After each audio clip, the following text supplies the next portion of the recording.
Muy bien. Continuar. Muy buenos días a los que estamos aquí en Chile. Saludo con enorme entusiasmo a todos los amigos que están de Argentina, a Cecilia que está en la República Checa, bueno, a todos los estudiantes de la escuela, profesores que nos acompañan hoy día de distintas partes y queridos amigos. En una famosa película española, totalmente surrealista, que se llamaba Así en el cielo como en la tierra, una película absolutamente loca, del estilo de Buñuel, ¿no? El actor y poeta Fernán Gómez, vestido de Dios Padre, estaba sentado leyendo. Y se acerca su hijo, el Hijo de Dios, interpretado por nada menos que por Paco Rabanne, otro gran artista. Y le pregunta: padre, ¿qué estás leyendo?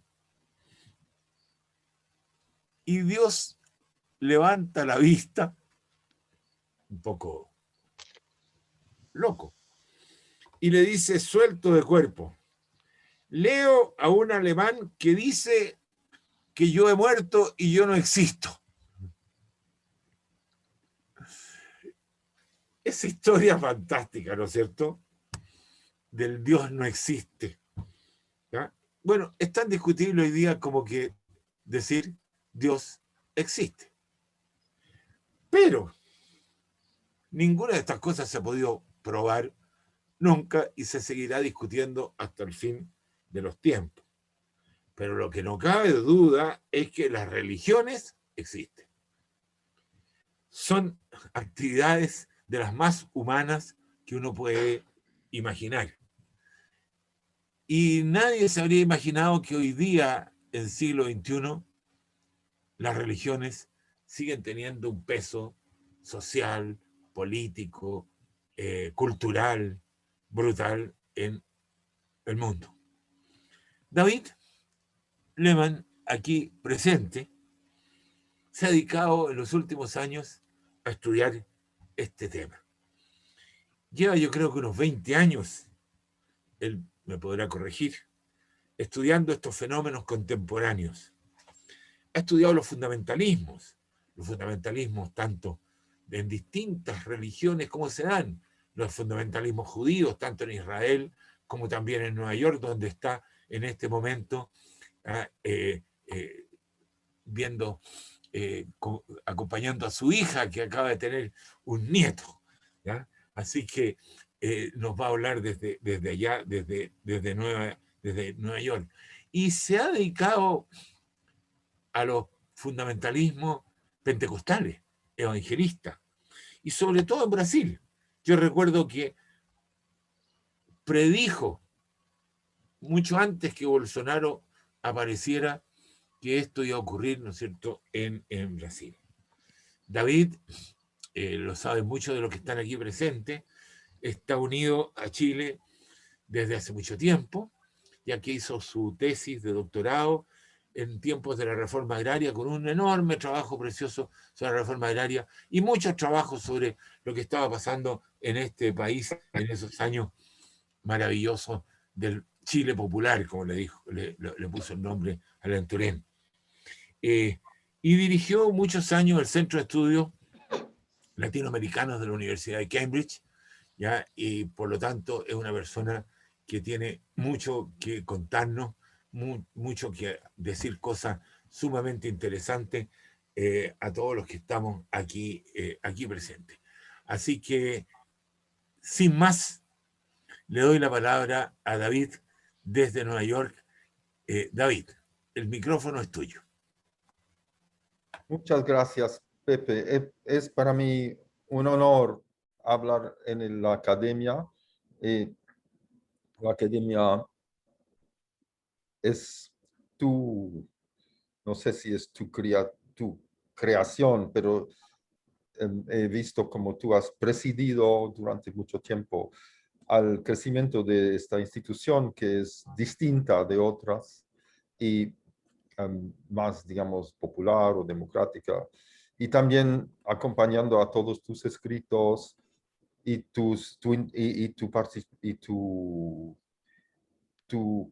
no sé, tu vida como portavoz de la voz mapuche también, de la voz indígena en Chile. Así que para mí es un gran honor. Y es un gran honor también ver a los o algunos de los otros asistentes. Ahora tengo que buscar mi, mi texto. Así que denme un momentito. Ya, ya. Bueno, el título que le puse ya se va a... Ustedes van a ver por qué le puse este título. Del remapeamiento de las religiones. Voy a empezar con una pequeña, un momento descrito por la antropóloga, infelizmente ya, que nos dejó hace varios años, Olivia Harris, cuando describió a un momento en el altiplano boliviano, donde un nuevo padre español, recién formado en la teología moderna, llegaba a un pueblo donde solo aparecía una vez al mes o algo así por estar a cargo de varias parroquias. Y este joven quedaba espantado por el número de personas que hacían fila para recibir la Eucaristía. No les interesaban las otras oraciones. Además, al final de esta misa interminable, se iba con su camioneta sobrecargada de deliciosos productos de la tierra, avergonzado frente a los regalos que los campesinos insistían en darle. Pero rechazar los regalos hubiera sido evidentemente imperdonable. Y es que para los campesinos la Eucaristía era un intercambio con la divinidad, como los intercambios que están en la base de la relación con los espíritus de la montaña, no un gesto gratuito, y no podían entender la Eucaristía como un gesto gratuito de reconocimiento del sacrificio de Jesucristo en la cruz. La gratuidad de la gracia de Dios no encajaba en sus concepciones de lo sobrenatural. Ustedes recordarán el Concilio Vaticano II. No tengo tiempo para explicar, pero si después los más jóvenes quieren hablar de eso, podemos. Recordarán el Concilio Vaticano que durante los primeros años del 60 llevó la Iglesia a cierta modernización, pero que también encontró resistencia en movimientos devocionales y en poderosas instituciones como Opus Dei y los Legionarios de Cristo. Y también con otro fenómeno que surgió un poquito más tarde, la renovación carismática, de la cual volveremos a hablar. El Opus Dei, nacido en España en 1928, antes de la Guerra Civil, y aliada a la causa católica ultramontana, franquista y fascista. El Opus ha sido doctrinaria, pero su práctica, y esto es lo importante, o sea, se define por el rito o las reglas que gobiernan la vida cotidiana. En Opus Dei, ciertos miembros, los numerarios, toman un voto de castidad, por ejemplo, y a pesar de tener una profesión secular, llevan una vida casi monacal. O sea, el Opus es algo, a veces he dicho, es lo que Ignacio de Loyola hubiera hecho si hubiera vivido en el siglo XX, ¿no? Es como una orden religiosa, aunque estrictamente hablando no lo es. Los papas resistían a darle un reconocimiento oficial hasta que Juan Pablo II lo reconoció como prelatura. Después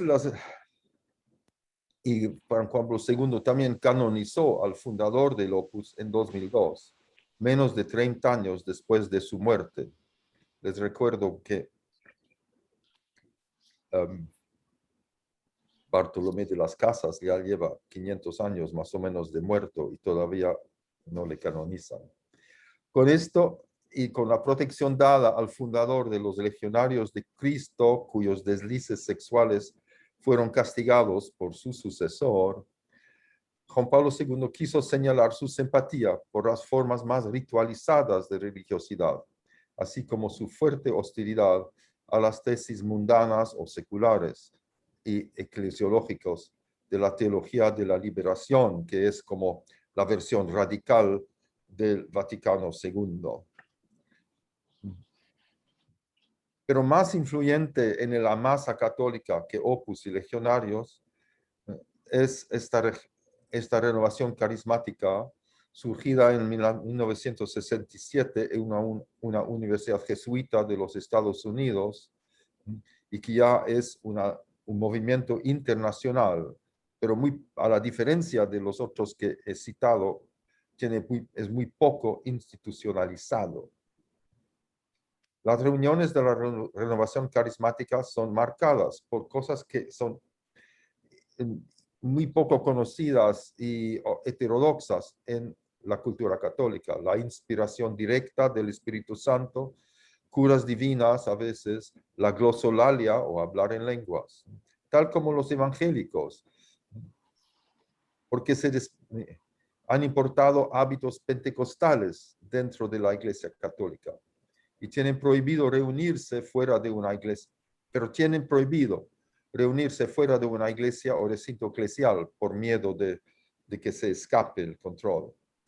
Pero de hecho se sabe de muy pocos casos de grupos de la renovación que migran a una iglesia pentecostal. Sus melodías musicales tienen un resabio popular positivo, así. Nada que ver, optimista, nada que ver con el canto gregoriano, ni con las melodías llenas de saudade, como dicen no sé cómo decirlo en español, que caracterizan reuniones de las comunidades de base. Se recordarán que las comunidades de base fueron los semilleros de la teología son semilleros de la teología de la liberación en medio popular. Pero son instancias de estudio y debate y de las comunidades de base, de formación de líderes, no son un movimiento de masa como la renovación carismática. Los participantes tienden a ser estudiantes, en general gente letrada. La teología de la liberación ha estimulado una religiosidad que se exprime en la utopía de la construcción del reino de Dios en la tierra, es decir, un reino de justicia. Pero esa idea secular del reino de Dios encontró mucha resistencia y hasta castigo de la jerarquía. La renovación, los católicos progresistas ven a la renovación carismática como conservadora y, lo que es lo mismo, apolítica. Pero creo que eso refleja su desconfianza, y esto es importante, frente a expresiones emotivas y ruidosas de la fe. Los progresistas tienen miedo al opio del pueblo y a la intoxicación.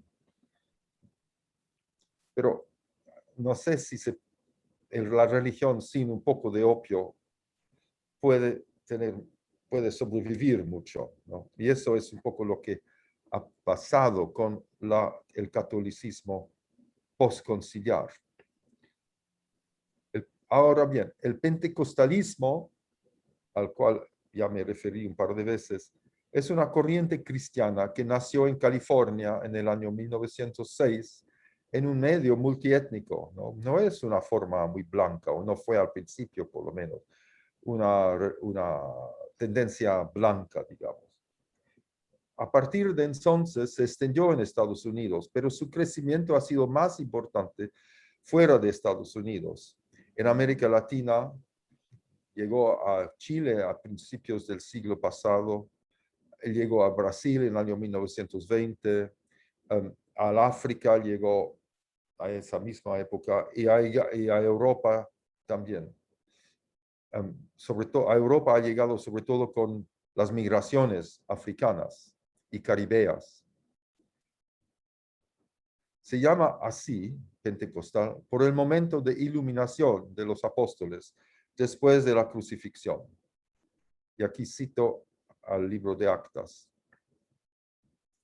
Dice Jesús, Juan bautizó con agua, pero dentro de pocos días, dice, estas son palabras justo antes de su crucifixión, dentro de pocos días ustedes serán bautizados con el Espíritu Santo.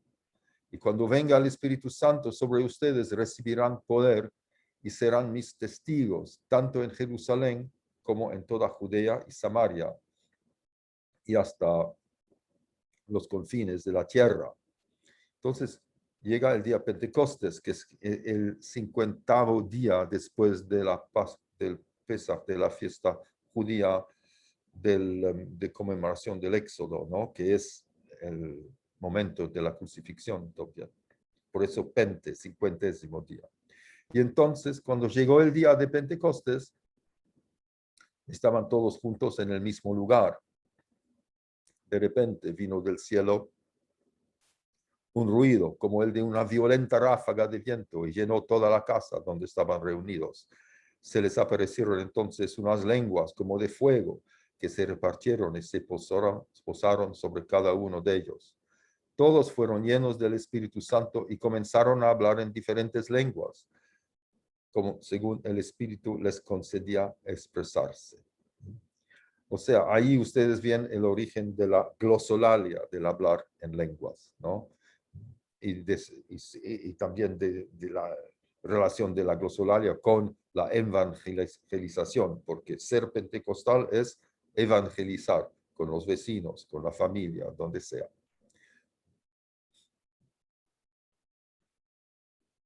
A pesar del impacto de la renovación carismática, la Iglesia Católica se ha encogido cuantitativamente, aunque su influencia en la esfera pública sigue siendo considerable, como vemos en la resistencia de las clases políticas de muchos países a reformar la legislación sobre temas sexuales y morales controvertidos, como el matrimonio igualitario y el aborto. Pero ahí la Iglesia está aliado con los voceros del pentecostalismo.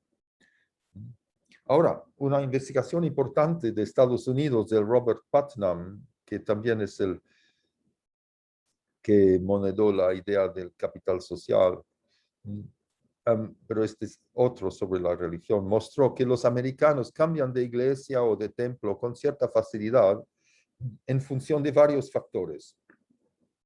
Pero entre ellos la orientación política del pastor es el principal.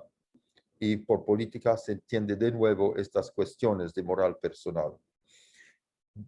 Y es para decir que hoy en día en Estados Unidos que el hijo de un protestante se case con una católica o aún con un judío no les preocupa. Pero si son republicanos que se case con un demócrata puede ser una tragedia. Y en el Brasil también vemos la politización de las opciones religiosas en la elección de Bolsonaro, como dijo Pepe al principio, ¿no? Una encuesta sobre las intenciones de voto la semana anterior a la elección de 2017, Bolsonaro recibió apoyo de la mitad de los católicos, pero entre los evangélicos recibió más de 2/3. Y esto es una cifra muy alta, ¿no? Que una afiliación religiosa tenga una relación tan estrecha con una opción política es poco común. Ahora, la hegemonía cultural de la Iglesia Católica en América Latina hoy parece descansar en esta influencia en las élites políticas, y por un lado, y en ciertos sectores de las clases altas. No sé si ustedes conocen el libro de Angélica Túmala, se llama Riqueza y Piedad, el catolicismo de la élite económica chilena, que está basada en numerosas entrevistas con empresarios chilenos, pero se lo recomiendo. Las concepciones de la vida ideal en ese medio de los empresarial se revelan en las opciones educacionales que escogen para sus hijos al patrocinarlos, no todos, pero muchos, al patrocinar los establecimientos de Opus Dei y de los legionarios de Cristo. Por otro lado están las sensibilidades morales y sexuales de ciertos sectores del público, como se manifestó en la elección brasileña. Y en el plebiscito colombiano también estos temas surgieron en 2016.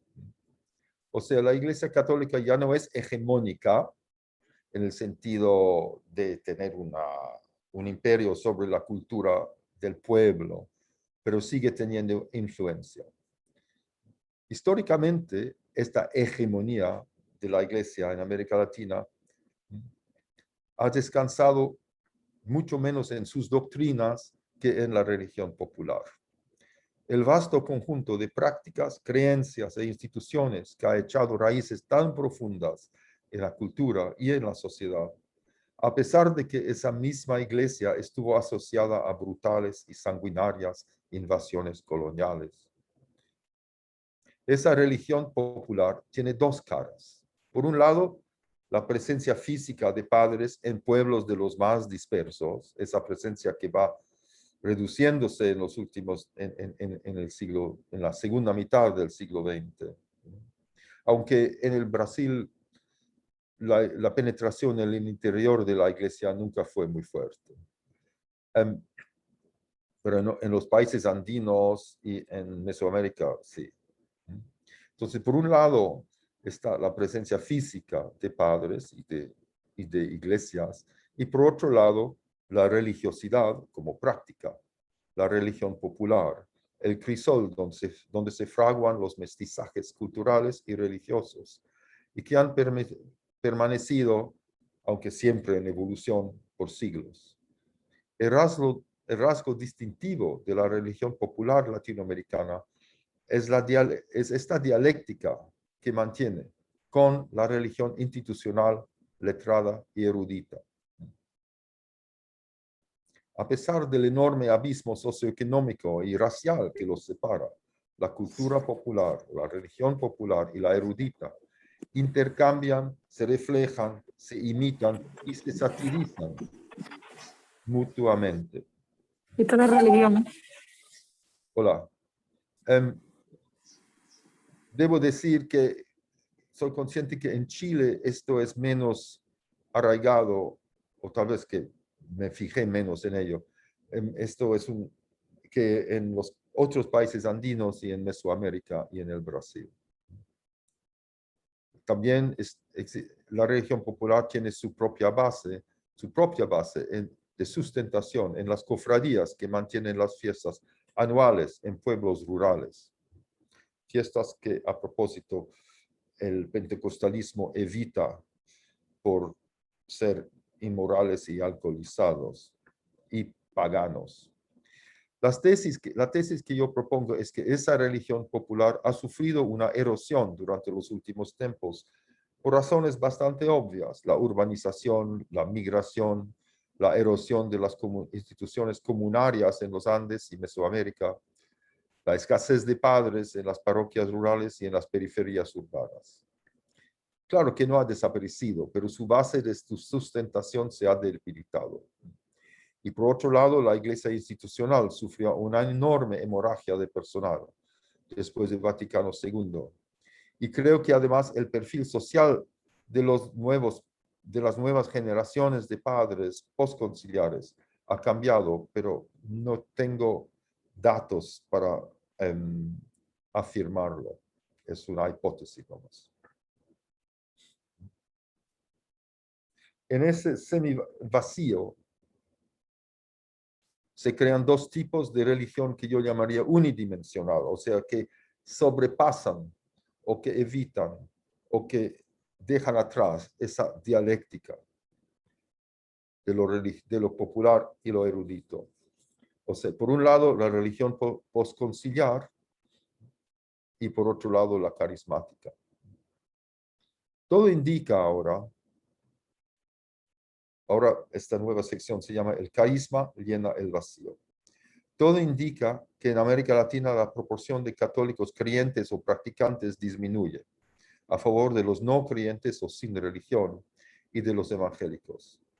Es posible que Juan Pablo II haya optado por esta opción que se atribuye probablemente falsamente a Lenin, ¿no? Menos, pero mejores. Estimulando las formas religiosas que traen fieles más entusiastas, aunque sea en menor número, que los millones y millones de fieles pasivos, pero que solo asisten a misa para ritos de pasaje. Cuando las iglesias evangélicas, después de décadas de crecimiento discreto en zonas rurales, como en Chile, entre los mapuches en el sur, después de décadas de crecimiento discreto en zonas rurales y entre poblaciones indígenas donde tienen mucho éxito, muy a despecho de los antropólogos o de algunos antropólogos. Cuando estas iglesias adquirieron mayor visibilidad entre las élites, de alguna manera al migrar a las ciudades junto con sus fieles, cuando adquirieron mayor visibilidad entre las élites y la inteligencia de clase media, en gran parte porque a menudo sus empleadas son creyentes. Una de las interpretaciones desdeñosas que se escuchaba era que se trataba simplemente de nuevas expresiones de la religión popular. Por eso la sorpresa de la victoria de Bolsonaro, como dijo Pepe. Luego descubrimos que no se trata mucho más de eso, se trata de una transformación de la religión y cambio de la cultura del pueblo. Ya no es cultura popular en el sentido que entendemos o que acostumbramos a entender, ¿no? Además, hemos visto que han tenido consecuencias políticas, a veces decisivas, no solo en Brasil, en Centroamérica, y las consecuencias políticas en Centroamérica a veces son también chocantes y trágicos. Yo evito, perdón,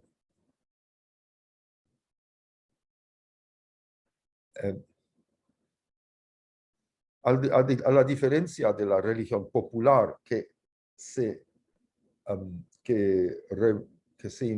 invoca una historia del grupo, que invoca raíces, ¿no? O sea, cuya legitimidad descansa en raíces y en la historia del grupo o del país.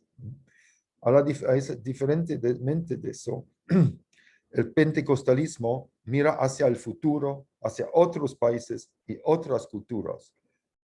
Y el único pasado que le interesa es la iglesia cristiana primitiva. Es una de las críticas y de las decepciones de esta onda evangélica es que se dice que viene de Estados Unidos, lo que no es cierto, de hecho, ¿no? Porque los misioneros son de los propios países. Ya hay poquísimos misioneros de fuera. Y cuando los hay, a veces son de Asia, como vieron en las candidaturas de un pastor, creo que coreano, en elecciones bolivianas últimamente.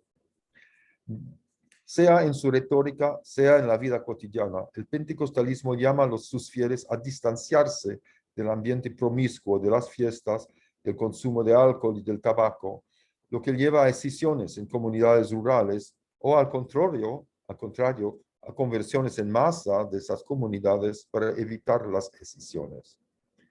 También se distancia del llamado paganismo o llamado idolatría del culto católico, ¿no? Aspectos que el catolicismo postconciliar también veía con desconfianza. Me recuerdo que alguien, parece que no fue Pepe porque le pregunté, alguien me contó que los seminaristas en Valparaíso, debe ser en los años 60 sí, debe ser en los años 60, se tomaron las estatuas, los efigies de santos en el seminario y los llevaron al mar para echarlos al mar. Eso es lo que se me contó. No me recuerdo quién me lo contó y tampoco sé si es cierto, pero es una expresión de este catolicismo postconciliar que ve con desconfianza los aspectos supersticiosos, si quiere, del catolicismo tradicional y popular, ¿no? Ese mismo catolicismo que el Papa Juan Pablo II estimulaba, ¿no? Más allá de estas importantes divergencias de las costumbres, el pentecostalismo también, como la renovación carismática, se separa de la deferencia hacia la cultura erudita de las clases dominantes y de la jerarquía eclesial, ¿no? El pentecostalismo alimenta una cultura antiintelectual y son muy raros los pastores que hayan estudiado teología, por ejemplo.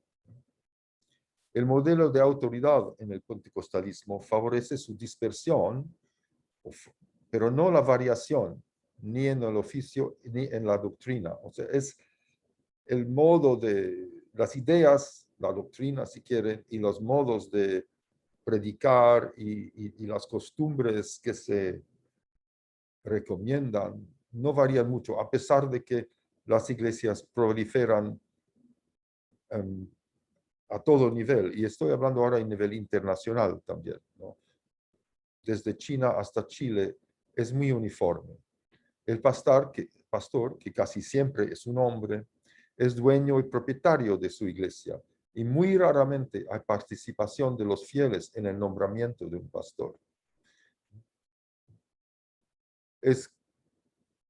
A veces las congregaciones se dividen, pero esto se debe no a una escisión doctrinaria, pero sí a rivalidades o porque algún miembro cree que también él puede hacer su propia iglesia. Si quiere, es un mundo competitivo. El diezmo es el elemento central del culto pentecostal. Es esencial porque si el pastor no recibe contribuciones, va a ser difícil mantener el culto o el templo. Aunque normalmente los pastores también tienen una profesión aparte.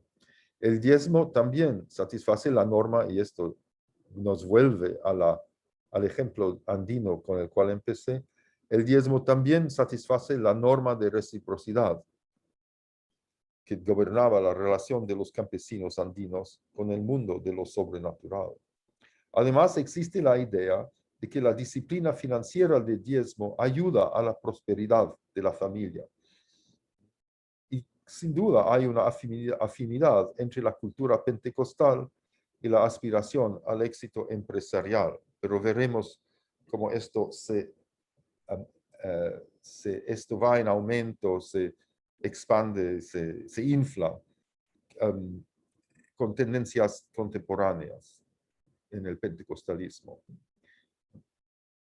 Hay confederaciones pentecostales, ustedes sabrán de las asambleas de Dios, pero las asambleas no son una organización centralizada, no dictan cómo debe funcionar una iglesia, ayudan con libros de oración y otra literatura, y de alguna manera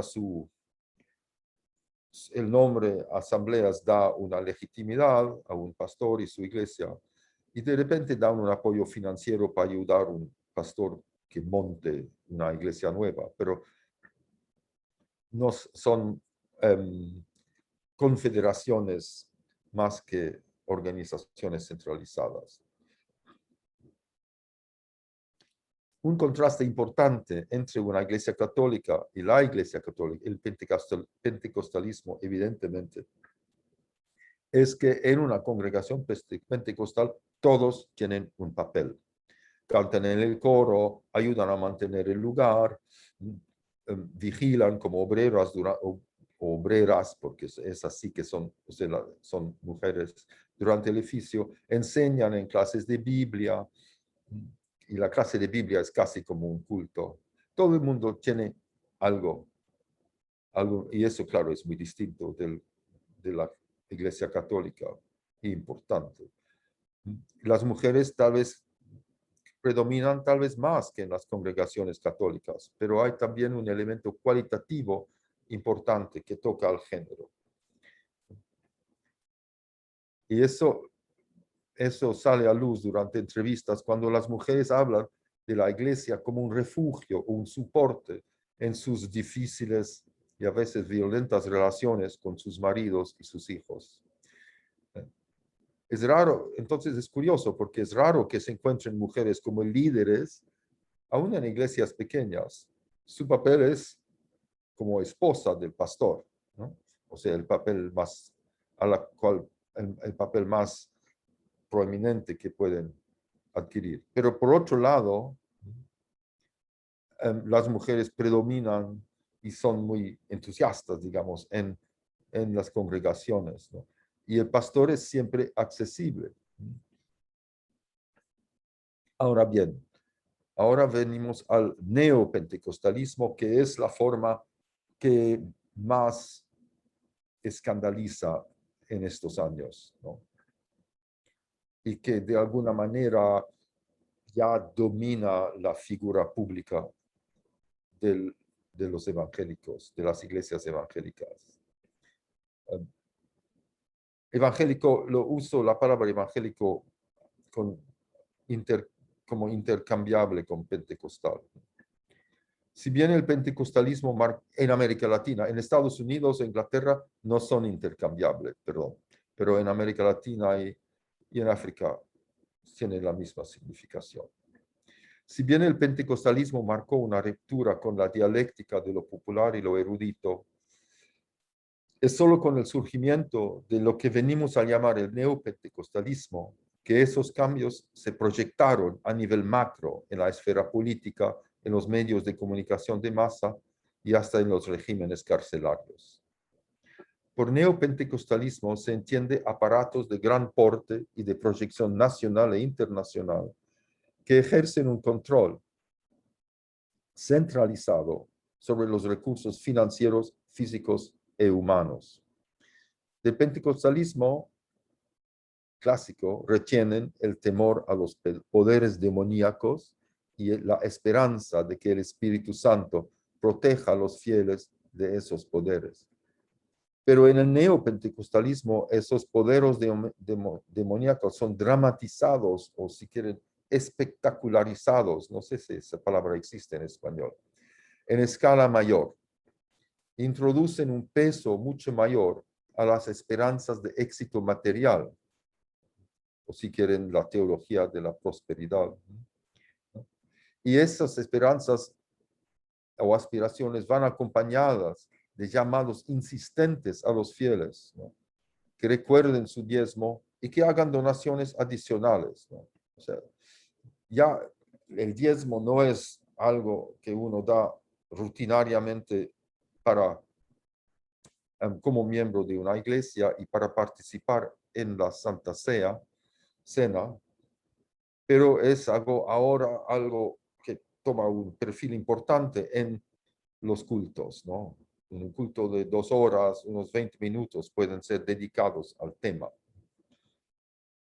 O a veces se llama a la gente, ¿quién da 100? Y si nadie se para, a quien da 90 y así, ¿no? Hay una frase que es solo dando que se recibe. Lo que no saben es que la frase es de San Francisco. También se invita a los fieles a orar fervientemente para que Dios los libre de todo tipo de enfermedad, desde cáncer a sufrimientos psicológicos, aunque se cuidan de aconsejarlos que no consulten, aunque se cuiden, perdón, de aconsejarlos que sí deben consultar a un médico profesional, ¿no? En Londres hasta hay un anuncio oficial en una de estas iglesias, la Iglesia Universal de la cual voy a hablar, que dice que no ofrecen curas, sin embargo ofrecen de alguna manera. Se llama a fieles a testimoniar de alguna cura, aún trivial, como de un dolor de espalda que les afectó durante el mismo oficio. Se trata de la cura como fruto del intercambio con la iglesia o con la entidad sobrenatural. El modelo neopentecostal fue lanzado por la Iglesia Universal del Reino de Dios, que también tiene presencia en Chile.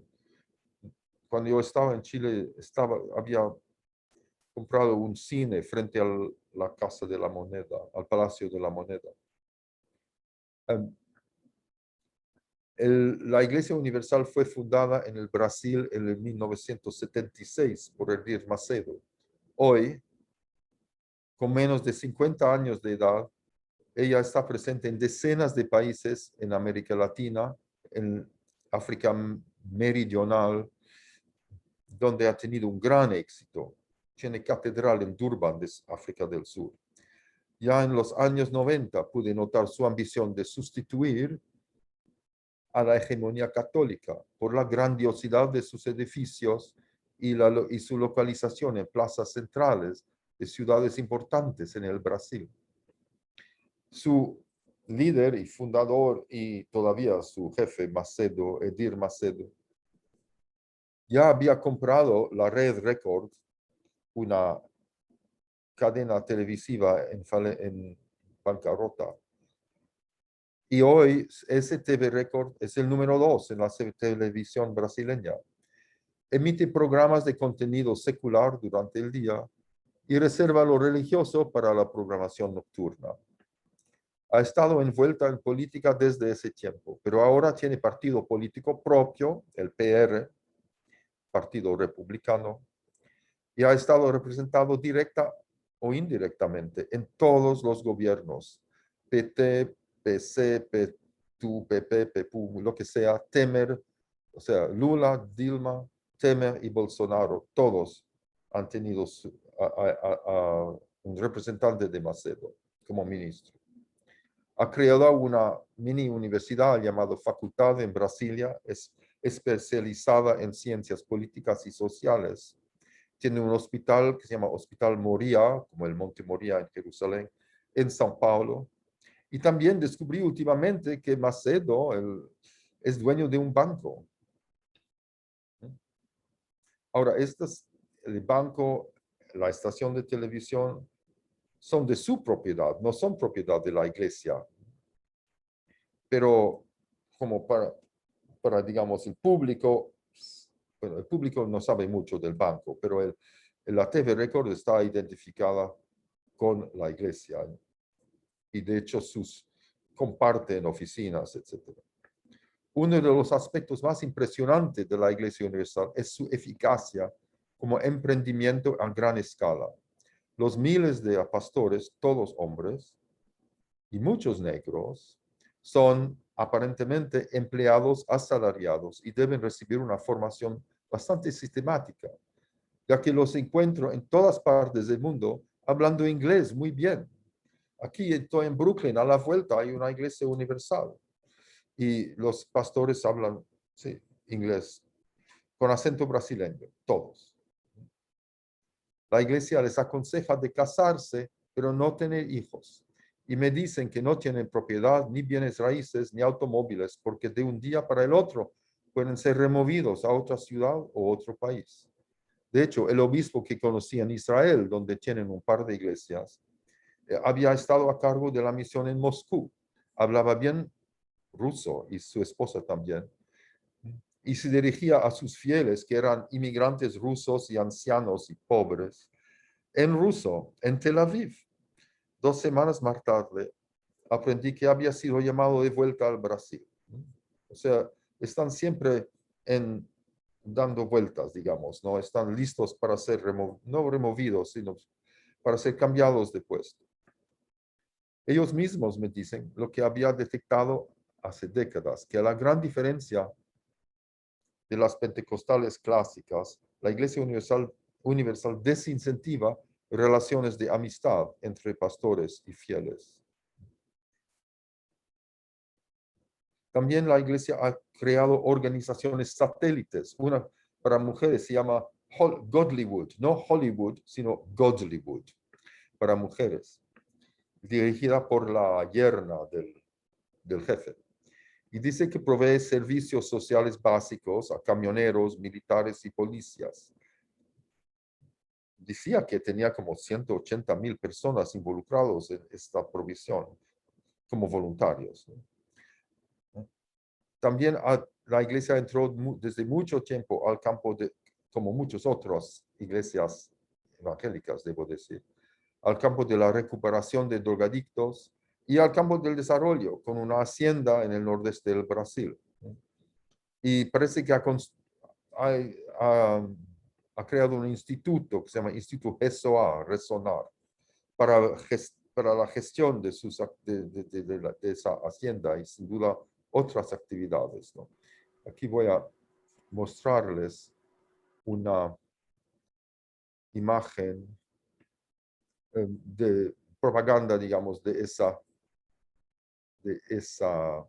ese instituto.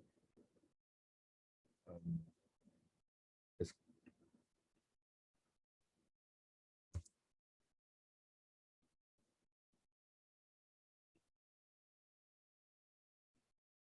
Share screen.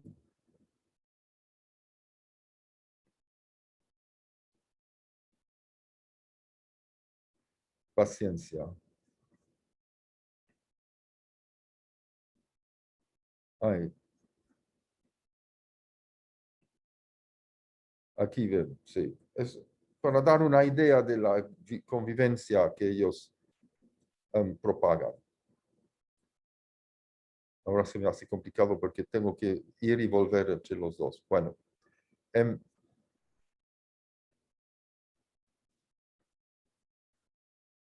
Entonces vemos cómo esta tendencia neopentecostal está remapeando la frontera entre lo secular y lo religioso.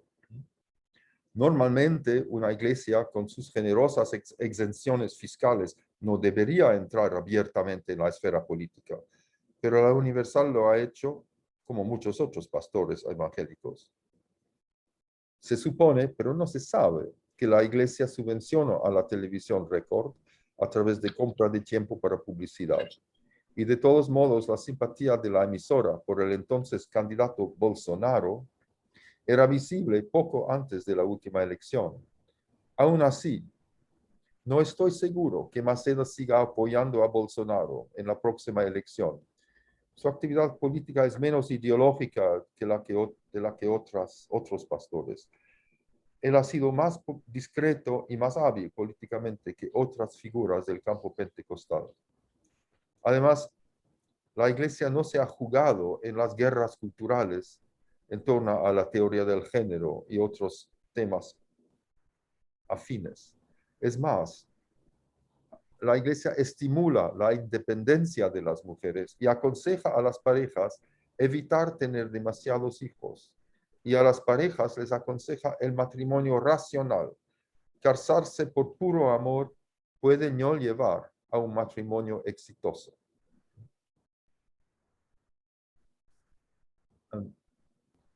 Hay varios imitadores de la Iglesia Universal, pero ninguno tiene el mismo dinamismo ni interviene en campos tan extensos y variados e internacionales.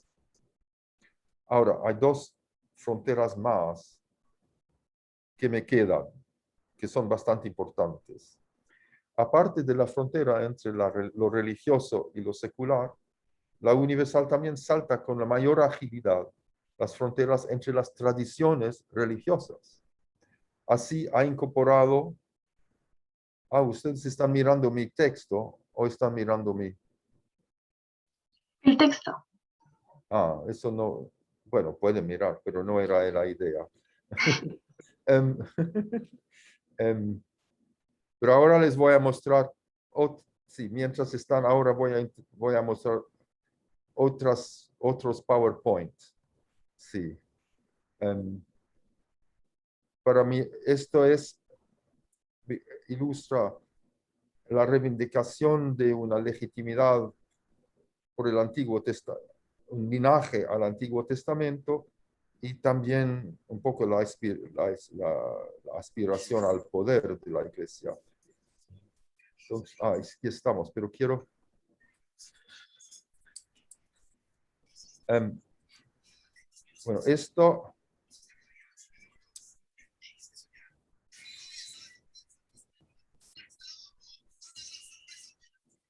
Aquí ustedes ven Edir Macedo y una maqueta, un modelo de del templo de Salomón. Que No se ve.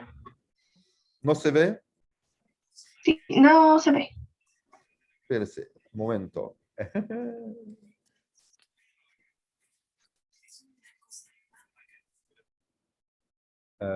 Aquí, ¿ahora se ve?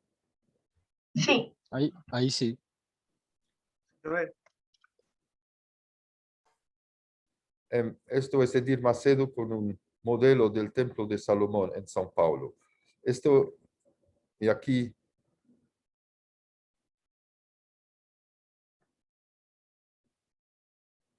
ustedes ven el Templo de Salomón, que fue construido para la Copa Mundial en el año, o sea, la idea era tenerlo listo para la Copa Mundial en el año 2014. Creo que fue la única obra que estuvo lista para la Copa. Y es de alguna manera inspirado en el Templo de Salomón con las instrucciones que fueron dadas al rey Salomón para hacer su templo.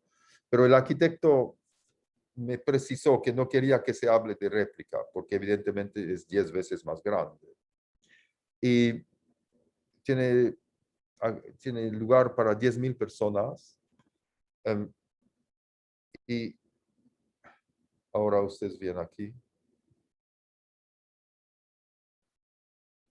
Y además, lo otro que quiero mostrar, bueno, voy a mostrarles las fotos y después vuelvo a mi texto, ¿no? Esto es un momento que ellos publicaron de la inauguración del templo, que la inauguración fue con asistencia de la pobre Dilma Rousseff y de jueces y de autoridades y duró, de hecho, duró un mes y vinieron visitas del mundo entero. Y estos son los llamados levitas que entran en procesión como si fueran, no sé, de alguna manera vestidos como los sacerdotes de los hijos de Israel en el desierto, trayendo el arco que contenía ¿cómo se llama? La alianza, el arco de la alianza. Este es un obispo de la iglesia que dice es conocido por sus dones como cura, pero como ustedes ven, se viste con el talit que llevan los judíos para rezar. Y a veces los pastores llevan este talit y la kippah, aunque los fieles no solo los pastores. No vamos a exagerar. Estos son alrededor del templo, son artefactos para reproducir lo que tenían la tienda donde, en este caso la tienda donde se hospedaba el arco durante la travesía del desierto. Eso es todo. Eso es para que vean la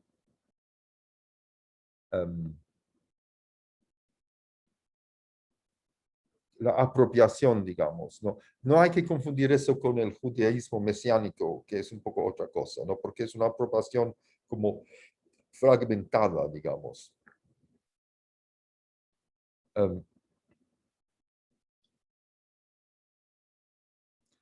O sea, lo que veo es que parece que la iglesia busca colocarse en un linaje que le llega desde Abraham, Moisés y Jesús, tal vez pasando por Lutero. Y el obispo que me guió por el templo dice que ellos aspiran a incluir todas las religiones. O sea, su ambición no tiene límite. Finalmente, para completar este mosaico de tradiciones entremezcladas, tenemos que recordar, y parece como un casamiento muy, como diré, curioso, paradójico, misterioso tal vez. Tenemos que recordar el papel fundamental en la cosmovisión de la iglesia de los cultos afro, o las religiones afro-brasileñas, si quieren. Otros dicen las religiones de matriz africana, que son muy importantes en el imaginario brasileño.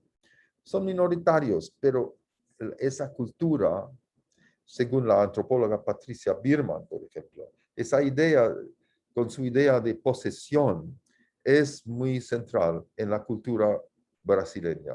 Y también se ha hecho es central en las prácticas y el ideario de la Iglesia Universal, más que lo judío. Los judíos son como cosas emprestadas fragmentariamente.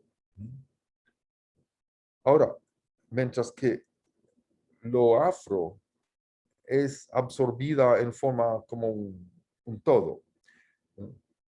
En el pentecostalismo clásico también hubo ese miedo del demonio, de los demonios de los cultos afro.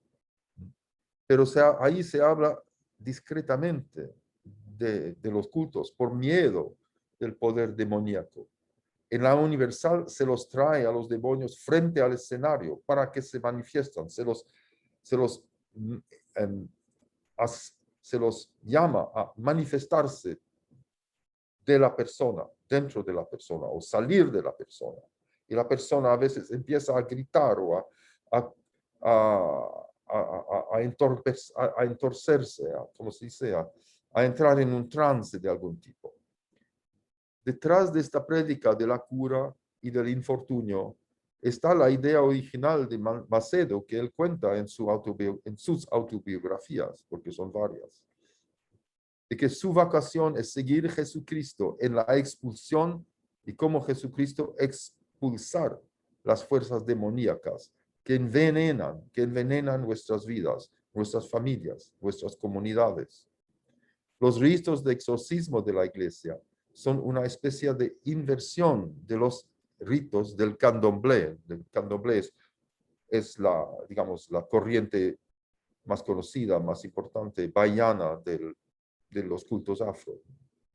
Es una especie de inversión, porque en cuanto trae a los espíritus que presiden a nuestra existencia para conjurarlos y negociar con ellos, los pastores de la universal los ven como demonios que destruyen nuestras vidas y los amonestan que digan ahí parece que pareció, ¿no? Y los amonestan que digan su nombre y salgan, lo que es inaudito en los cultos. O sea, estos poderes etéreos en la iglesia los pastores los materializan.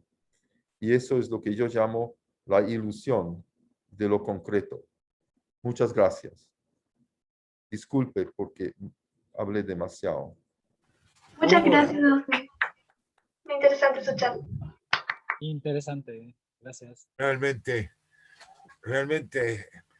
asombroso lo Gracias. que nos has contado, David. Realmente nos has contado algo que de repente, como tú mismo dices, hay una iglesia, la Asamblea de Dios, al frente del Palacio de la Moneda, y la verdad que no nos damos cuenta, y la verdad que en el mundo de los estudios antropológicos, etcétera, esto está muy olvidado. Así que la primera cosa que a mí se me ocurre decir antes de dar la palabra es que esta conferencia ojalá que incentive los estudios en estas materias, ¿ya? Así que realmente no tengo palabras para agradecerte lo interesante de tu conferencia y exposición. Tenemos tiempo por si alguien quiere tomar la palabra, hacer preguntas o comentar. Se ofrece la palabra. Tenemos un grupo bastante grande de estudiantes y de gente. Somos casi 40 personas las que estamos en este momento enlazados.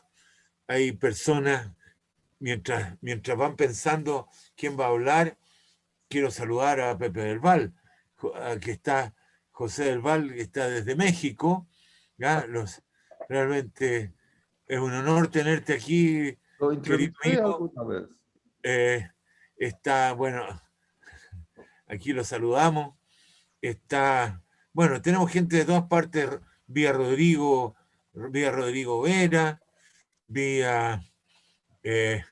bueno, mucha gente Gonzalo Taborga, qué tiempo que no te veía, Gonzalo, qué gusto. ¿Ya? Un gran defensor de derechos humanos en este país. El gusto es mío, Pepe, de bueno, verte aquí y le agradezco a David Lehman. Maravillosa su exposición y muy importante respecto de todo lo que está pasando ahora en Chile. lo que él ha Muy dicho, hay bien. que tenerlo a la vista, este fenómeno. Así es. Muy bien, Gonzalo, qué gusto tenerte aquí. Bien, se ofrece la palabra para...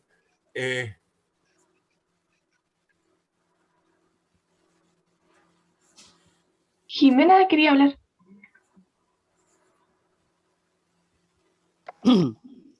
¿Puedo? sí, por Hola, supuesto. Jimena. Sí. Sí. Oye, de gran interés tu conferencia, David, y yo quisiera hacer dos alcances con respecto al pentecostalismo. Uno, el papel de las mujeres ellas decían allá en Colchane, y Marinka podrá compartir esto, entrar en religión, ¿no? ¿Y por qué las mujeres entrar en religión? Por la exacerbada violencia doméstica y sexual que ejercían hombres que estaban mucho más conectados, Aymara, con la sociedad que ellas. Ellas seguían pastoreando, los hombres en sus Toyotas partían a la ciudad y ingresaban nuevamente a las comunidades con alta ingesta de alcohol, les pegaban a las mujeres y las mujeres Aymara entraban ahí me acuerdo en Enkielga, entraban en religión un poco para precaverse de esa excesiva violencia ejercida por los hombres. Ese es un punto. Lo otro que estamos encontrando en investigaciones actuales de migraciones de temporeros haitianos y bolivianos en el Valle de Copiapó, es el nexo que hace la iglesia pentecostal con encontrar trabajo.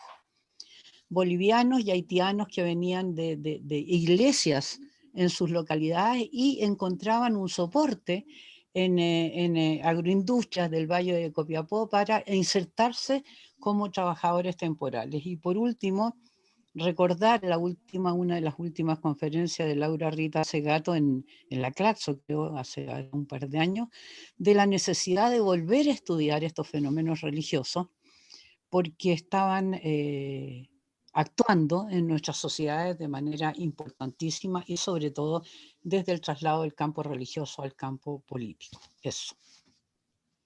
Bueno, sí. No sé si tengo mucho más que añadir porque lo único es que no, tal vez hubiera debido insistir más en el fenómeno. Lo de las mujeres se nota mucho, pero el misterio es que no son muy mal representadas, o muy poco representadas en posiciones de liderazgo. Sin embargo, no parecen quejarse. Ahora, tal vez se quejan entre ellas, pero y lo de, como tú dices, lo de el refugio contra la violencia doméstica es un aspecto que me llamó la atención desde muy temprano, ¿no?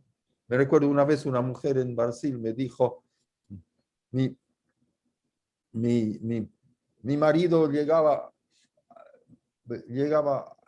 ¿cómo se dice? Mi marido tenía dos mujeres en la calle y llegaba y me pegaba en casa.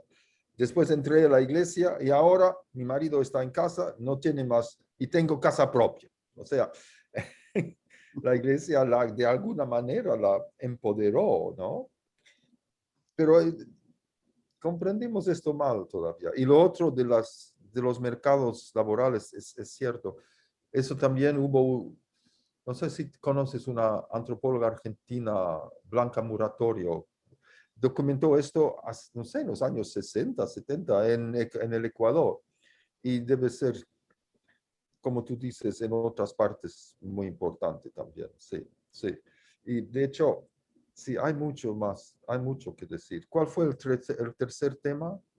¿O fueron esos dos nomás? No, Pero no puedo decir más, sino que tienes toda la razón. Sí. Muy bien. ¿Qué más? Veo varias personas que están con cara de hablar. Juan Carlos. Bueno, en primer lugar, contento de haber participado con todos ustedes, compañeros, compañeras que conozco, algunos, y a la conferencia de David, realmente muy interesante. Me quedó esa frase que dijo al comienzo, que la religión sin opio no puede sobrevivir. Y eso me hizo pensar, recordar el papel jugado por sectores de la Iglesia Católica progresista, digamos, basados en la teología de la liberación, en sectores rurales e indígenas de Argentina, que poca atención le dedicaban a los aspectos rituales y trabajaban más como con las cooperativas, con reivindicaciones sindicales, todas muy importantes, pero a veces se percibía en sectores populares eso como una falta, como la necesidad de cubrir también el aspecto ritual que tiene que ver, como David también lo mostró, en términos de reciprocidad, etcétera, ¿no? E interesante esa idea de refugio también. Yo recuerdo un viejo texto, no sé si me equivoco, mi memoria está fallando cada vez más, un texto clásico sobre los como el refugio de las masas, Sí. creo que se llamaba, un texto de Cristian creo que era Lalib de Piné. Lalib de Piné, parece que fue la... Sí. Exacto, qué buena memoria. Sí, Y bueno, me parece interesante esa idea de refugio para pensar, Tato y otros compañeros, en cuanto a la importancia que tiene estos cultos en los sectores populares. Bueno, con la conferencia de David nos ha aportado mucho y estoy muy agradecido. no, interesante lo que dices, o sea, concretamente de la actividad en el campo en Argentina, sí, pero no sorprende, no.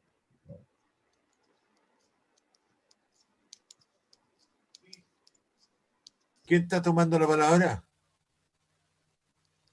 Rodrigo, te veo. ¿Quería decir algo, Rodrigo? No, están todos, Sí, oye, Bueno, no sé si Pepe, sí, Cristian, si Rodrigo Valenzuela está. sí, bueno, primero que nada agradecer la oportunidad, ¿no? Muy interesante la exposición de David. No, solo quería hacer una referencia. En el caso de Chile, hicimos un estudio por ahí por los años 90 sobre la iglesia pentecostal, muy pequeña en aquellos años, en Santiago de Chile, en referencia a la migración de población mapuche hacia la capital. Y recuerdo muy bien que hicimos un seguimiento de uno de los sindicatos que albergó población mapuche migrante, que fue el de los panificadores. El sindicato de panificadores hasta el día de hoy es uno de los más importantes de la Central Unitaria de Trabajadores, la CUT. Y en aquellos años la migración era bastante trágica, por decirlo, dado que familias completas llegaban a Santiago sin tener dónde vivir. Y eran acogidos por el dueño de la panadería y les daba un sitio, un lugar, en el patio de atrás de la panadería, donde ahí hacían un ruco, un entablado, y el mapuche migrante se instalaba con sus hijos, su señora, a vivir ahí en la trastienda de la panadería, y que en aquellos años, los años 40, 50, 60 incluso, el salario era, o dentro del salario se incluía la posibilidad de contar con 1 kilo de pan diario, que era, entre comillas, gratis para el... Y bueno, claramente ahí pudimos darnos cuenta de la ruptura, la crisis más bien, que vivía esa familia migrante, o la mujer migrante, o el sujeto migrante individual, la ruptura que tenía con su comunidad de origen, con sus territorios de origen. Dado que perdía todo vínculo comunitario, sus relaciones, sus parientes, su ritualidad mapuche en la comunidad de origen, al momento de emigrar a Santiago era totalmente desmembrado, digamos. Y ahí vimos o detectamos algo interesante respecto de la iglesia pentecostal, la iglesia del barrio, muy pequeñita en aquellos años, que acogía a, más bien brindaba un lugar donde se le ofrecían relaciones o la posibilidad de contar con vínculos de amigos, de parientes que ya habían llegado o venían detrás de él y que eran acogidos por la iglesia. Y en algún sentido la iglesia pudo o cumplió un rol en el sentido de restablecer relaciones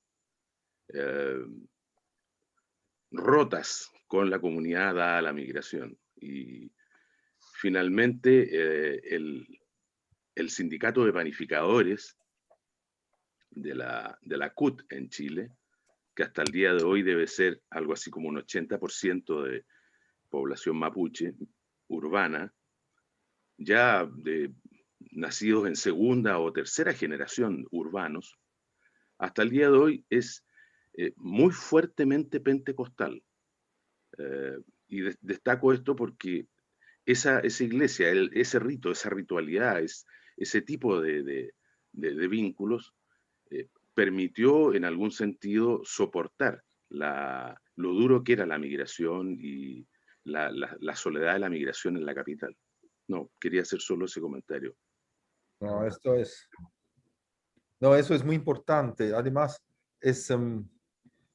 matiza un poco el prejuicio que los pentecostales son siempre conservadores políticamente, ¿no? Porque ahí están sindicalizados. Y refuerza ese lazo mapuche pentecostal que viene de mucho tiempo en Chile. Me recuerdo, no lo tengo conmigo, una amiga mía inglesa estuvo en Lota durante la Unidad Popular e hizo una tesis sobre los mineros comunistas y pentecostales en Lota. Debería mirarlo de nuevo. Esa es la iglesia wesleriana, David, que es una iglesia, sí, sigue a Wesley, y es una iglesia que cree en el sindicalismo, que surgió en Lota. Tiene algunas iglesias también weslerianas de Santiago, pero fundamentalmente surgió en Lota, y es una iglesia que, como tú dices, mezcla no tanto el comunismo, pero muchos socialistas evangélicos y sindicalistas. Sí, es un caso bien interesante en Chile y único, ¿no? Cristian tiene la palabra. Cristian Morales, Hola. por favor. No sé si se escucha bien, que tenía algunos problemas con el micrófono. Sí, ya.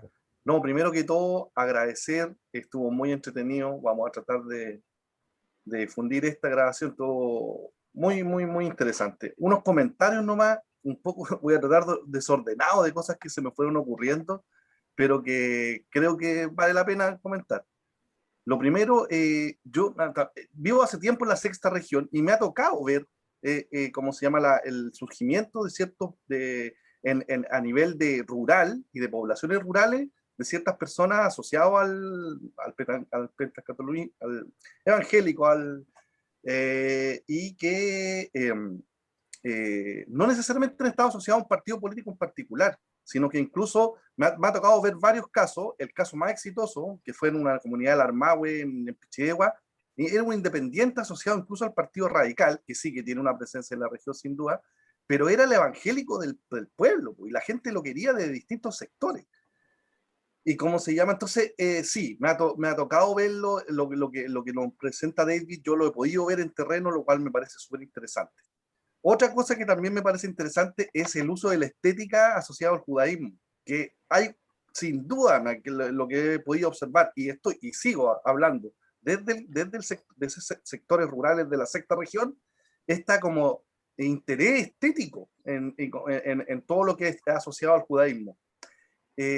A mí me entretiene mucho eso, porque me acuerdo que la primera vez que yo lo vi, justo estaba leyendo a Ana María Igual, y cuando hace referencia a Isidoro Sevilla, que es como un autor del año 500, que es el primero que empieza a tomar la historia del judaísmo para incorporarla y amalgamarla con el cristianismo y hacer una continuidad. Entonces uno dice, mucha esta estética tiene, esto de apropiarse de esta estética tiene una historia larga y re entretenida. Y me acuerdo que conversábamos con los alumnos en algún momento, son los orígenes de las películas de la Semana Santa, que a tanto atraen, que a la gente tanto le gusta. Y me ha tocado también verlo, o sea, en conversaciones con estos evangélicos que son de sectores rurales, la referencia a la película de la Semana Santa es tremenda, pues, fue fuerte, pegaron. Entonces, ese gusto por esa estética, sin duda, ¿cómo se llama? Me llama la atención, y dice, no es que adhieran, sino que dice, bueno, esos son judíos, ¿no? Nosotros somos evangélicos, pero nos gustan las cosas que ocupan. Hay atención a lo que están haciendo como para replicarlo. Me ha tocado verlo. Y lo que sí, también lo mencionó David, como la parte como más oscura de esta historia, porque también es cierto, es observar cómo el fideísmo y el cristocentrismo de repente justifica prácticas muchas veces en el espacio local que a veces son bastante observables, muchas veces, sobre todo en las relaciones interpersonales que se dan entre a nivel familiar incluso. Entonces, tiene de todo un poco esta historia. Eso, quería agradecer, y eso nomás. Gracias. ¿Dónde es la sexta región? O'Higgins es la región que está directamente un poquito más al sur de Santiago. Sí. Sí, Chile Central. Ya. Sí. No, está bien. Sí. Y lo último, disculpe, lo que decía Jimena, los haitianos aquí se los compiten entre los pentecostales y los testigos de Jehová. Es una competencia de día a día. Sí, lo que decía Jimena es impresionante. Y se van de uno a otro, se van cambiando, pero hay una competencia entre ellos por el público haitiano, sin duda. Eso, muchas gracias. Hay que tener cuidado, porque en Haití el pentecostalismo y el vudú van de la mano. Bueno, no sé si se dan la mano. Coexisten. Claro.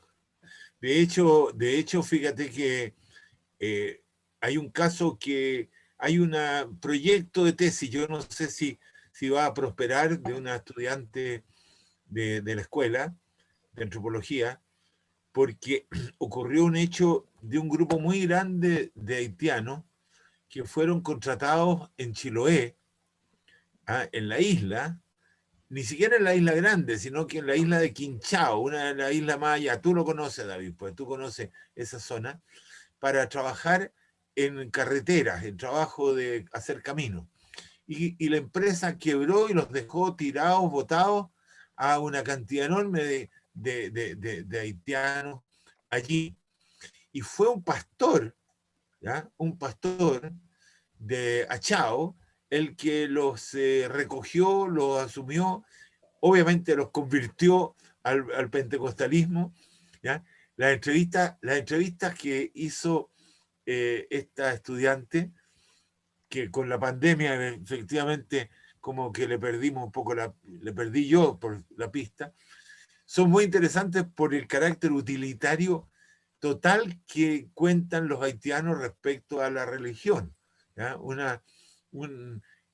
Lo que aquí se ha estado hablando, es decir, esta idea de refugio, ¿no? Esta idea de comunidad de refugio, un lugar que les ha permitido vivir en el fondo, en una situación extremadamente dura. Bueno, yo creo que hemos completado, digamos, la conversación. Quedan muchos temas.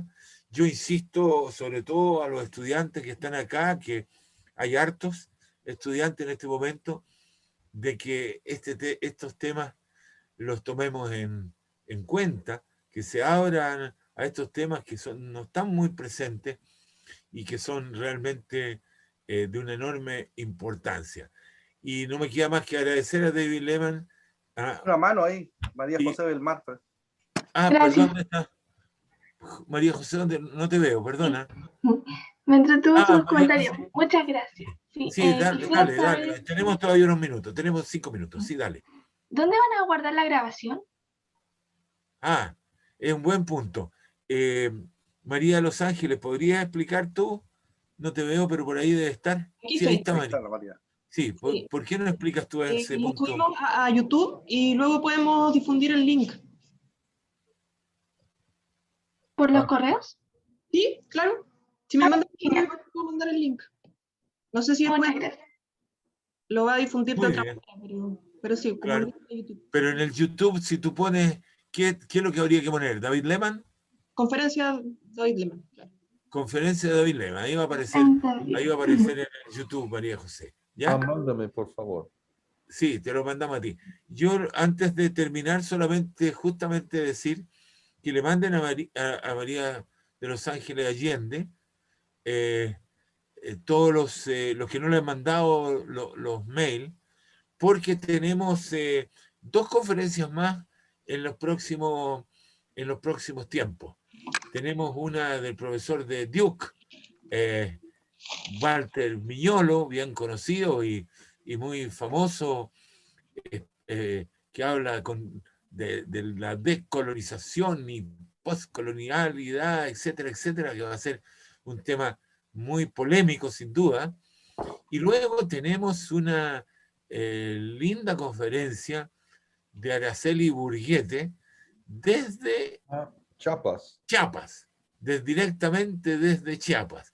Araceli es una de las intelectuales importantes que ha trabajado el tema del zapatismo, y no solo lo ha trabajado, sino que lo ha vivido directamente, ¿no es cierto? Ella es casada con Margarito, ya un gran dirigente de allá de Chiapaneco, y por lo tanto, digamos, ha estado muy contenta y aceptó la invitación, y la vamos a tener a Araceli en el próximo mes.